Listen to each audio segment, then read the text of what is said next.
let me ask you this. You've been married 35 years, been together 40. Mm-hmm. Wow. I mean, did you automatically know this is the one? What made you be like, yeah. I can't live without her. I can't live without her. I can't live without him. I know a lot of people always ask the question, what makes a marriage last? Mm-hmm.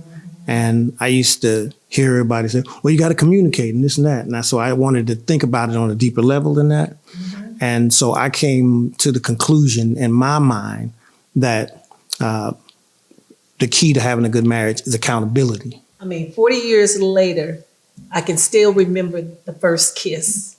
And our first kiss was at the Langston Lake. Full moon? It was a full moon. Shining off the water? Shining off that water. And we kissed for the first time. Like you said, I have had women that have walked past him and slipped him a note. And I'm walking on the other side of him, slipped him a note. And when he opens it up, it's their name and their phone number. Oh. And then sometimes that note that she's talking about, it said, if you fishing, I got the bait. Woo! So, right, shuck it, ducky, quack, quack. Marriage is not about drama. It's about the life that you have been given the opportunity to live with someone, to do life with. Do you think it's taboo for Black couples to go and talk about their marriage openly? I think maybe it once was. Yeah. I think right now, I think people are open to have conversations and discussions about relationships much more than perhaps in the past. I had a good understanding of what I was accountable for and who I was accountable to, and I'm accountable to God. I think we finally was able to sit down through the help of being biblically taught ourselves. Mentored. The mentors and our community. But we were able to sit down and actually appreciate each other. Anybody that says they married and haven't had challenges, they lying. Stop lying. So how do you walk through those challenges together? Good evening. I'm Rick James. I know what y'all thinking. I know where y'all going with that. But just tap the brake. Either you super freaking or you Dave Chappelle. But I'm gonna let y'all go where you want to go with that.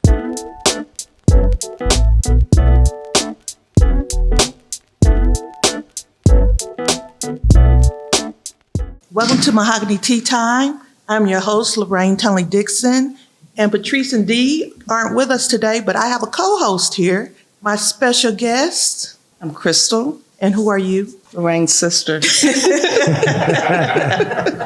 when all else fails, call in family. So today we're going to discuss something that's very dear to my heart, Black love. Oftentimes, media portrays Black love as something with violence or infidelity, lack of financial stability, lack of daddy love. But today we have two very special guests, one of my favorite couples, who is going to really show us what Black love is. And so without further ado, I'm going to turn it over to Christy. She's going to tell you who our guests are. We're going to let them introduce themselves. Hi, we have Tanya James and Rick James. They are husband and wives of 35 years. Tanya is... Our cousin. She's our cousin. Yes. It's a family affair. First cousin. First cousins. Our mothers were sisters. So Tanya was active in the corporate community with Ford Motor Company for many years. She is a mother. She is a mentor. She's been a mentor to me for sure. She's active in her church. She was active at First Baptist, and now she's with Community. She's an advocate. She's with advocates for AARP. She's also a breast cancer survivor. She's a mother of 3 gorgeous young ladies, and she's a grandmother. Legacy. Yes. And then we have her husband, who, this is why I say if I ever get married again, they're going to have to know how to sing, because I'm always pulling in Rick. Rick Bernard James. If you don't know him, you know of him. He was Mr. Langston. He was Mr. Football. He's a Sigma. And he sings. Not sing, he sings all over. He sung for Obama. Who else has he sung for, Christy? Jimmy Carter, George W. Bush. He's also sung with Kirk Franklin, Fred Hammond, Hattie LaBelle, Mary, Might and have a seen him on host of Star many, Search. many more. And what was the one where they rubbed the tree? What was that? That's Showtime at the Apollo. Showtime that's how he at got the his Apollo. start. Yeah. Back in the day. Back in the day. Yeah, back in the day. But he's been everywhere. Are you doing a show this year? I'm not actually. I usually do a Valentine's show at T-Ball, but this year I had a conflict with an engagement in Shreveport, so we're doing that instead. Yeah, he travels. Nah.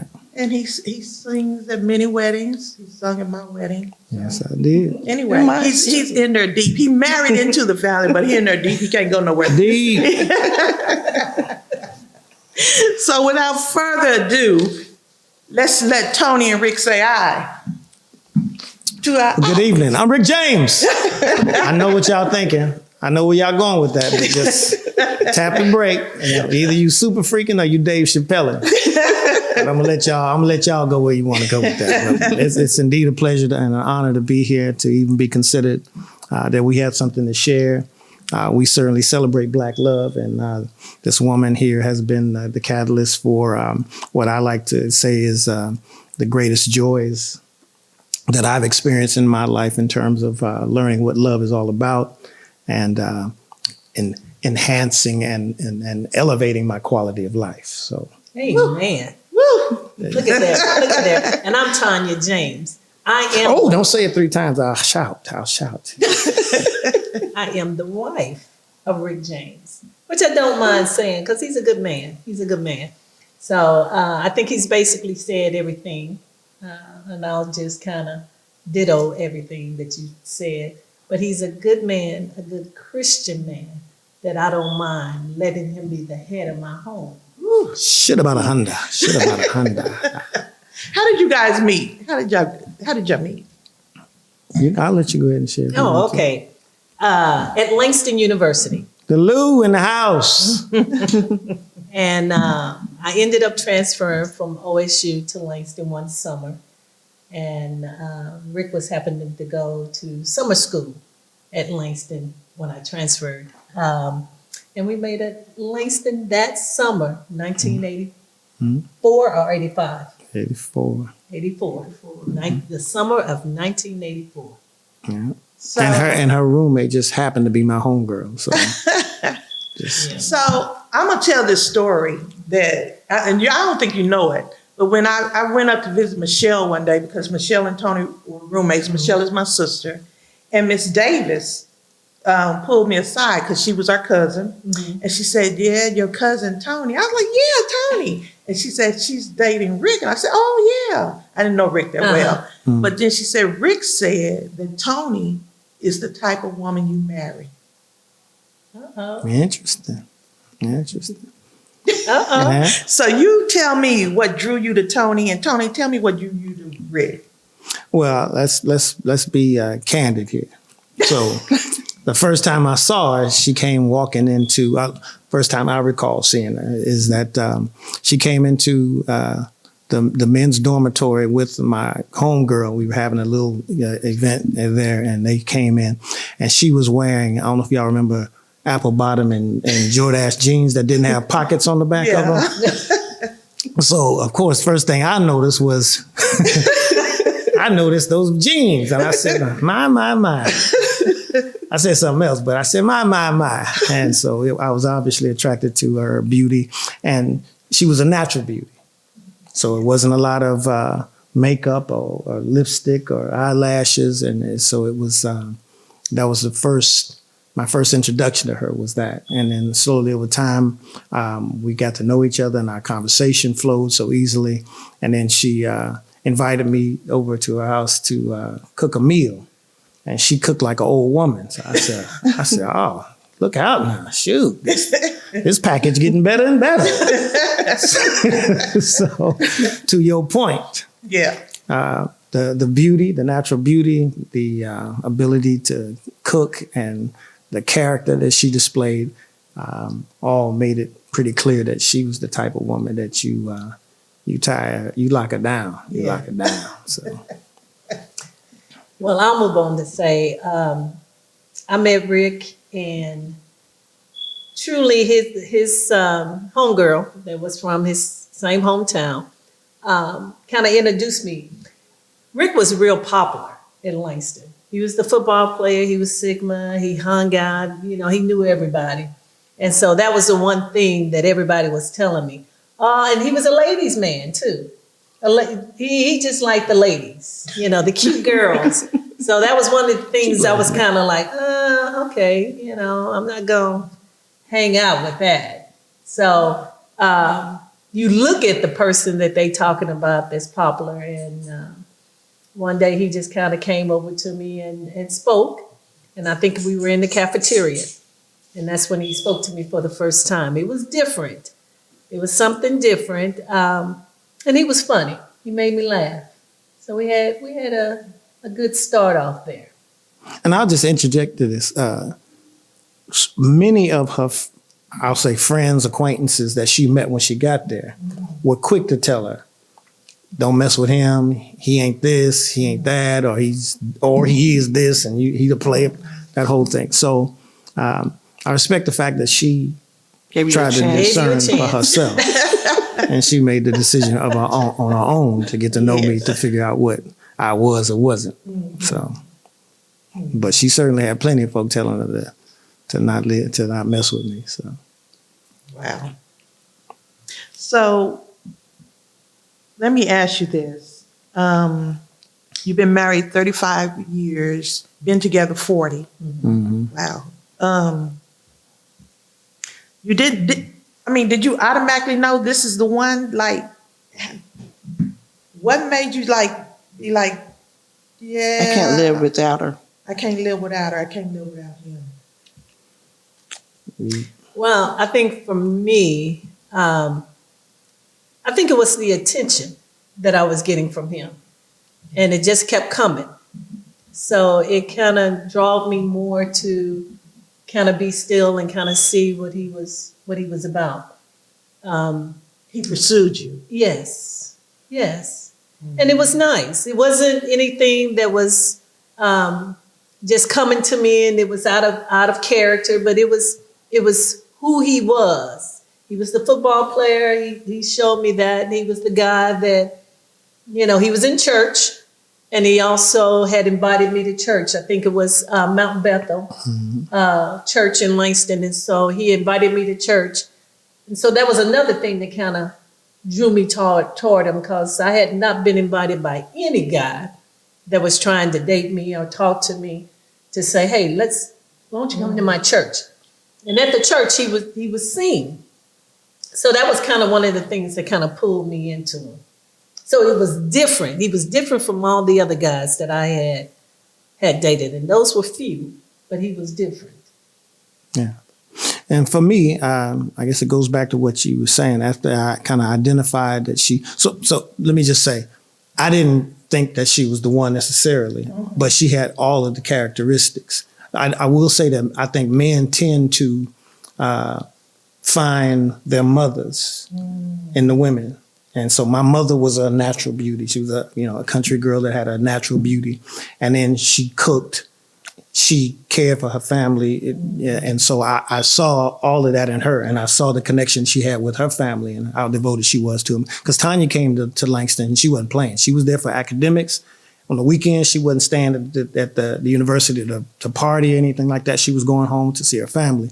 So I recognized that. And then I think the first time we kissed out at the lake at Langston University, there was fireworks and sparks and things. I was like, look at this hand. This is a little different. I think in the longest relationship I had was probably about 6 months. Because that's just who I was. I guess because I was an Air Force brat, because we moved every 4 years, so I was always transitioning. But I think that was another notification that there's something special here. Yeah. And like I said, our ability to just conversate and let that flow was something that was special too. But I have to kick in on the kiss. I mean, 40 years later, I can still remember the first kiss. And our first kiss was at the Langston Lake.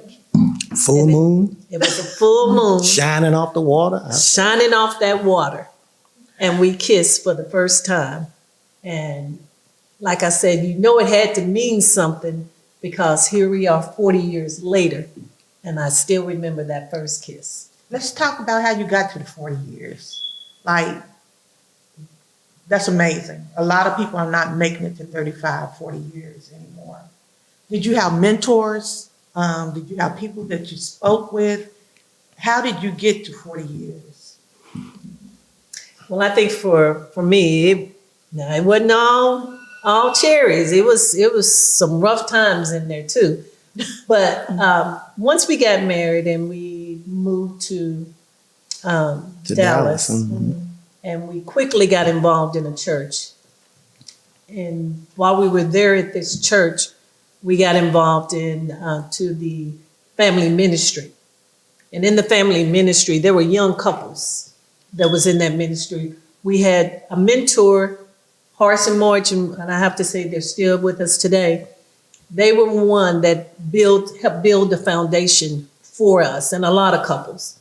And because we were all kind of going through the same thing, these new couples in this family ministry, I think it kind of helped us because we didn't know any other way of talking about our marriages other than to talk about your marriages around these couples.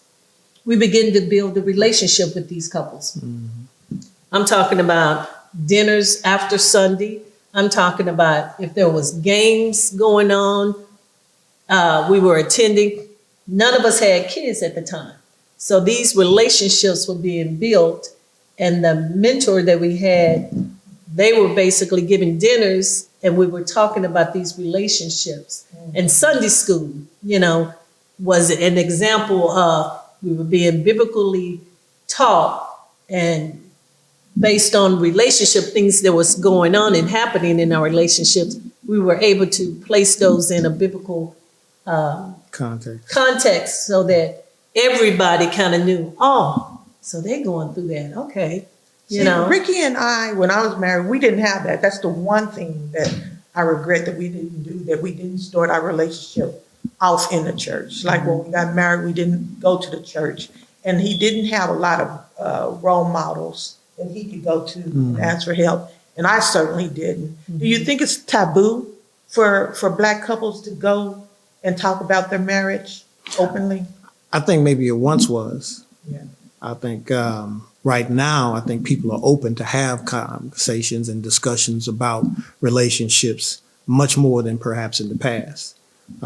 So I would say that having community, having your boys that are, have been married or you've witnessed them go through whatever life changes show up, now allows us all to be a little more communicative in expressing what's going on in our lives. So I've got a group of male friends that I can talk to, and I know we've shared, information between us that has been the catalyst for us to improve our marriages, to improve our relationships, to be able to share what's on my, what's going on in my life, and then they've helped you to kind of work through those issues because either they've been there or they're able to direct you in some capacity and give you some valid information. It's always important to make sure whoever's giving you information is giving you biblically based principles or information that is not their opinion, that's right, based upon something that they don't have in the background to kind of give you. So, and I'll say one thing in regards to community. It is so important to have a community, especially of women that are married and can walk this journey with you, and you're doing life with them. Because in that family ministry, in the early part of our marriage, we had couples that we were doing life with, not just attending church with. We were doing life with because we were doing things outside of church. Mm-hmm. And with that, I think it gave us an opening to share with the ladies that was in part of that community And it also gave the guys that opportunity to share what they had going on. But that community of women on that same part of what you're going through, that you have formed some type of relationship with them. And it makes it easy for you to not to hold that stuff in, that you got someone you can talk to. And they're biblically based to where they're not telling you, girl, you need to leave him. Girl, I wouldn't take that. No, but they talk it through. And we talk it through. So I think it's important that you Accountability. Yes. You have someone to hold you accountable. Yes. Well, I'll just because you said the word, I know a lot of people always ask the question, what makes a marriage last? And I used to hear everybody say, well, you got to communicate and this and that. And so I wanted to think about it on a deeper level than that. And so I came to the conclusion in my mind that the key to having a good marriage is accountability. And accountability talks to who you're responsible for and who you're responsible to. And when you think about you're taking a woman and your obligation to her is to elevate her life, to help her to fulfill her full potential, to be financially stable, secure, emotionally, and so that accountability of what you're accountable for, who you're accountable to. The earlier you have that record, that awareness, that cognizance, the better, because it gives you a basis to try and make it work through issues, and so that was always a thought of mine when we got married, to make sure that I was had a good understanding of what I was accountable for and who I was accountable to, and I'm accountable to God, to do those things,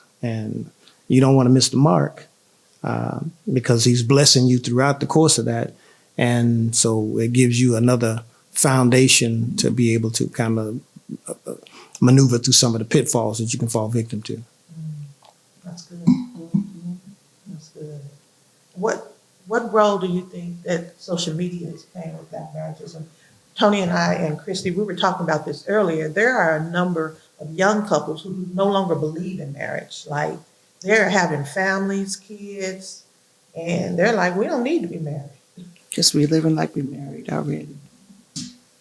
I think nowadays social media only provides to couples the drama out of marriage.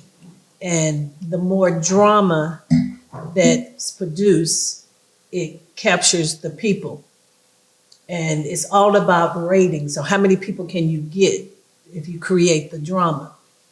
But marriage is not about drama. It's about the life that you have been given the opportunity to live with someone, to do life with, and try to get all of what God has for you, to reach that level of what He has for you, and to experience it with someone that He has placed in your life to do that with. Social media nowadays, and because the generation now relies on social media for everything. And it highlights dysfunction. It highlights dysfunction. What's wrong with your relationship? What's wrong with the two people? And why are y'all clashing? Why are y'all hollering at each other? You don't manage emotions properly, and that's what you see typically when you're streaming and scrolling. So what do you say to the young people who say we don't need to be married? We already living like we're married. We don't need a piece of paper. First of all, you're going to miss out on the blessing that God has you to be able to experience what love truly is about, because you're going to be limited of what you can do. You can never really truly pull your guard down if you're never fully engaged in that person. Because I think when you feel as that you don't need marriage, you automatically have already limited yourself. And I think God gives us the opportunity to experience what unconditional love feels like. And He loves us unconditional, and you never truly get to experience that if you have limited a relationship by saying, I don't need a marriage. You've already put a cap on it. And God's love is unlimited. Well, I think you're taking God out of it when you say you don't need marriage. Because basically what you're saying is, I don't need the covenant of marriage, knowing that God's ordained it. You know, so if you're going to have a true, good, workable marriage that's working, you got to have God in. And God says you need to be married within the confines of that. Otherwise, you stepping out of that, and now you're subject to, the evils of the devil. That's going to, circumvent and do all he can to minimize God's presence in it. And God's presence is what keeps it together. And for that matter, is blessing you with everything that you're going to have, or all you trying to create. Because that's the thing. That's the beauty of marriage, is you're building something together. Legacy. For long term. And see, the thing about getting married is that you have the potential to create something that would not exist otherwise. I always try to put it in that context where, like, your children, they don't exist but for the two of you. And what you model in front of them is important.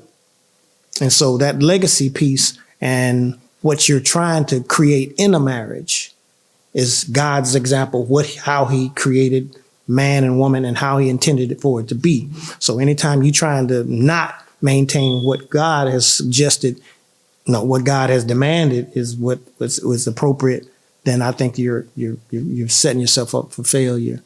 And I think marriage is important to still promote, and it's a beautiful thing. Mm-hmm. It's a beautiful, beautiful thing. So have you guys been through some challenges in your marriage? Anybody that says they married and haven't had challenges, they lying. Stop lying. So how do you walk through those challenges together? I think, and I'll talk about one of our biggest challenges, which was earlier in our marriage when we started having kids. And Rick was real active in church, being involved with a group, promoting his music, his CD. Sundays he was always gone because of, you had Sunday service and then you had evening service. So he was always gone. I had to deal basically with the kids along. It was almost like I was a single parent. So I had the kids, picking them up from school, still having a job, a 40-hour job a week, so still being able to do that, take care of the kids, pick them up, bathe them, homework, feed them, and he not being there. It was like he was having a good time. He didn't have to worry about none of that. I go to work, and then I'm going to do my thing. I got to be at the church. Oh, I got a gig tonight. I don't know about that. Oh, we got services afterwards. But it was a challenge handling that because I didn't have him there. And mind you, I wasn't so much concerned about where he was. He just was never calling me and telling me I'm on my way home or I'm going to be late. I knew where he was, but it was the fact that I was at home doing all this by myself. So that was a challenge. And then when he came home, it was like, okay, now I'm here. I want some intimate time. I'm tired. I've been with the kids all day. I didn't cook their dinner. I get up. I'm cooking breakfast for them. I'm preparing lunch and I'm doing dinner. So when he wants to be intimate now and come home, I'm tired. So that was a big challenge for a while. It can build resentment in the marriage. Oh, yeah. Oh, yeah. Frustration, all that kind of stuff. But let's put a timeline on this, because I think, to her point, when we first got married, and I think that's the case for a lot of couples, when they first get married, it's just the two of us. And so I was an athlete, so I would get off work, I'd go hoop or something, and neglect to call her, say, hey, I'm going to be a little late than normal. So fast forward to an occasion where I came home and I'm expecting her to be there, and 9 o'clock, 8, 9, 10 o'clock, she ain't showed up, and I'm thinking to myself, what the hell's going on here? Where your ass at? And so then it dawned on me that it's not a question of her trying to know where I am at every moment, but when you don't know, then you're concerned about has something happened. Yeah. And so I learned that lesson before we had kids, that I needed to make sure that I let her know where I was. And it wasn't that I was henpecked or whooped or nothing like that. It was a question of I'm accountable to somebody else other than myself now that I'm married. Mm-hmm. And so I need to communicate that to her so that she's comfortable and at peace. And, I wasn't hanging out with the boys to at the strip club or nothing like that. I would hoop. And, fast forward to when we had kids. In a man's mind, if I'm providing, if I'm making money, I'm establishing a lifestyle for us, I'm thinking I'm doing what I'm supposed to do. Now, when she said that she was doing a lot, every black woman in America, and I'll say this, the greatest gift to man outside of Jesus is a woman, especially a black woman, because she is everything to everybody. So when she comes home, and she's working a full-time job, yet she comes home, she's cooking a meal. And I used to, I'll just throw this in. She used to leave her shoes at the door. Now, the thing about that is, it's a minor thing. But for whatever reason, I would be like, why? How come you can't put your shoes in the room? Every day. Now, I forgot she in the kitchen cooking a meal. And I ain't looking at that. Mm-hmm. So what am I worried about some shoes at the door? You ought to be appreciating the fact that she in there cooking you a meal and shut your ass up and go in there and pick the shoes up and make the bed or whatever else you need to do. But that's a man's mentality sometimes. I'm thinking I'm doing all I need to do to support and provide and all of this. And I'm going to work too. I'm going to church. I'm trying to work on a CD. I'm working. I'm not really playing, having a good time. So I think that was a revelation for me. That was a revelation for me. How did you get through that moment? How did you guys get to the point where you're like, I'm tired, I need intimacy, you don't do what I do, but I'm doing this? What was the middle ground? That was the talk. Yeah. I think we finally was able to sit down through the help of being biblically taught ourselves. Mentored. The mentors and our community. But we were able to sit down and actually appreciate each other. Well, you gotta have difficult discussions.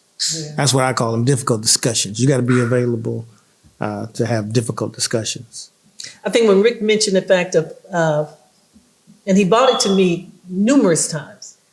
Why do you keep taking off your shoes at the door that I got to continually to pick up your shoes and take them to the bedroom? How come you can't just walk yourself into the bedroom and take your shoes off in the bedroom? What he failed to realize is that when I walk through the door, I take my shoes off because I'm going right to work by going to the kitchen, cooking, looking at the kids' backpack. I'm looking at seeing what I need to do, going upstairs, fixing the bath water, making sure the dinner is ready, then sit down with the kids to ask them, how was your day? And talk to them about everything that went on in their day. Yep. So I haven't even had a chance to go to the restroom and use the bathroom from working all day because I went straight from taking shoes off to kind of get a breather to go in and start cooking. And I got the kids looking at me while I'm cooking because all the way in from picking them up at school, I'm being, Mama, what we having for dinner? Mama, I got this going on tomorrow. Mama, I got to take this to class tomorrow. Mama, I want to go by the store because I got to buy this. So I'm hearing all this. And this Negro worried about some shoes at the door. And so when we Well, what finally, he really was worried about was that intimacy. yeah, he was really worried about, okay, what can I do so that I can have this intimacy when I get in the bedroom? And she did all of this. But we actually sat down, and I don't think he appreciated the fact that I'm taking my shoes off, so I'm going straight to work. I'm going straight into the kitchen. I'm cooking. I'm cleaning. I'm seeing what we got to do for the kids for in the morning. But then also, it was the conversation of saying, yeah, I'm doing all this. You know where I'm at. When do I get to relax? When do I have that intimate time with you? Although you devote all this time with the kids, when do I get some time? How did you resolve that? Well, I will say this. When I think a preacher said this, whatever you subject to mismanage what you mislabel. And if I didn't take the time to listen to her and understand what was important to her, people are quick to assume you ought to know. And I think if you break down the word assume, you know that it's ASSUME. And anytime you assume, you make an ass out of you and me. So don't assume that, and ladies, I'll say it, clearly, a man don't know nothing if you don't tell him. So he may do some stuff that he's supposed to do, or he ought to know something. No, don't assume he knows. Tell him what's important to you. Tell him what you need. And then he's obligated to correct his behavior and do what he should do. So if I want to facilitate time for her to be intimate with me, maybe I need to get home on time and cook the dinner. Maybe I need to make sure that the kids are, whatever needs they may have. And I take that time to deal with it and not put it all on her as that's woman's work or something like that. If I'm taking care of the car and the yard and all of that, but there's a whole lot of other obligations to the house. When we first got married, she was doing the bills. And then I took them over once we had the child because obviously her time was being consumed by that. Right. So marriage is, subject to percentages of time. So, and how I allocate it may be 80-20 now, it may be 20-80, how it adjusts throughout the course of your marriage, depending upon what your responsibilities and obligations are. And when we sat down and talked about what was important to her and what she needed, then I needed to do what I needed to do to help her be in a position to be intimate with me. And I think we get away from the fact that we talk about, giving 50%, he's giving 50%, but what we finally realize is that I'm giving 100%, you've got to give 100%. Because where's the other 50% going? So give me 100% in there. You give 100%. And when we started dividing up the responsibility of the kids, I think it kind of opened up and I was able to take a bath after the kids basically were eating. Then he took the kids, gave them a bath, and I got to sit in the tub for a minute. Yeah. So let me go back just a little bit. Not to saying Tony is anywhere mediocre, because she's not. Like, didn't you have a OSU track scholarship? Did you have a track scholarship? After graduating, it was mainly OSU, and then, getting caught up and stuff. Yeah, she airline stewardess office, all of that. She was all of that in cup of tea, still is. But Rick was Mr. Popularity. Mm-hmm. So even like once he started singing, that just takes you to a whole nother level. And I know, just from my experience, how women are. They are flirtatious. They don't care if you got a wife, girlfriend, none of that. She's standing right there. I know you know.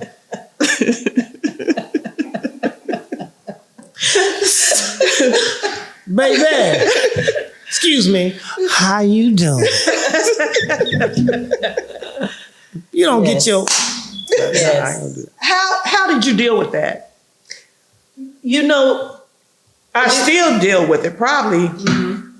It's hard, but I think the reality of it is that Rick really never gave me a reason to feel insecure about him when he goes out and hang out with the guys or whatever.